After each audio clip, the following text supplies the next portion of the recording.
The Holy Family is made up of Jesus the Christ, the Blessed Virgin Mary, and Saint Joseph.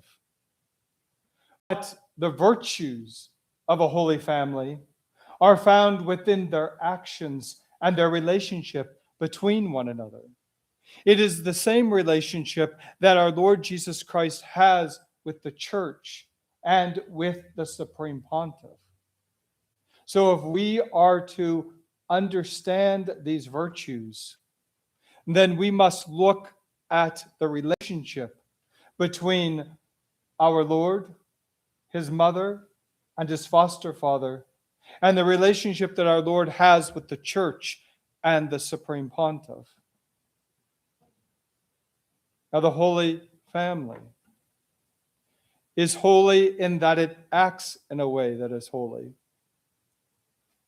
The virtue by which Saint Joseph is known is the virtue of righteousness and justice. The virtue by which the Blessed Virgin Mary is known is that of humility. And the virtue which defines the Christ child is that of obedience. These are the three virtues that make up a holy family. And they must be related to one another. Because our Lord Jesus Christ is God, he takes the first place, and so obedience is first. Without obedience, there is no humility. Without obedience, there is no justice. So he shows us how to be obedient to authority. Now, the word obedience comes from obeisance, which means to worship.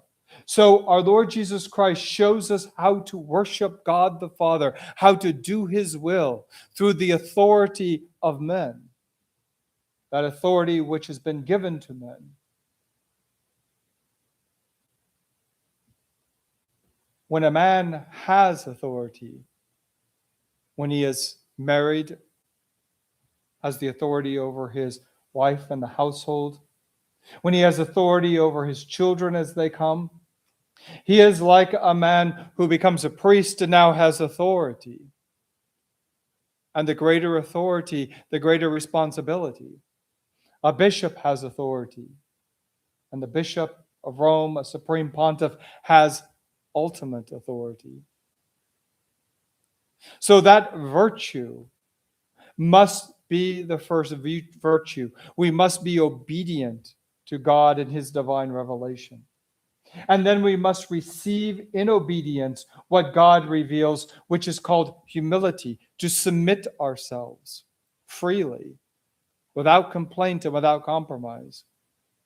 And then we must act in righteousness and in a degree which is justice.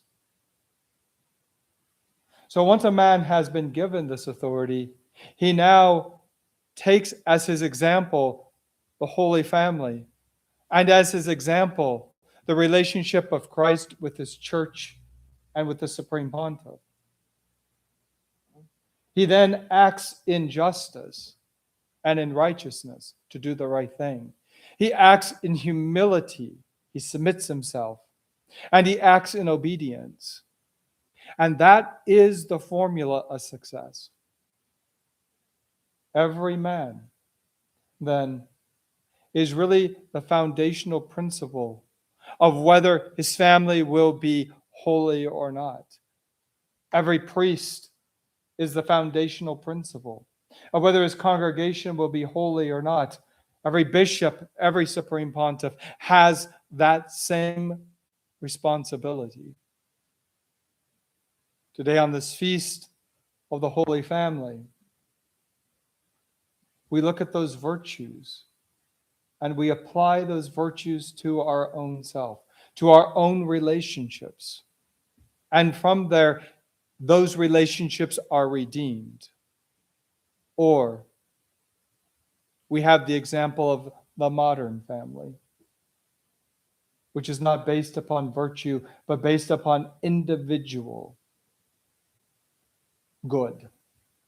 The individual goods of certain persons in the household, each of them vying for the authority, each of them vying to be responded to rather than to be responsible for. And this has created a modern disaster within our society.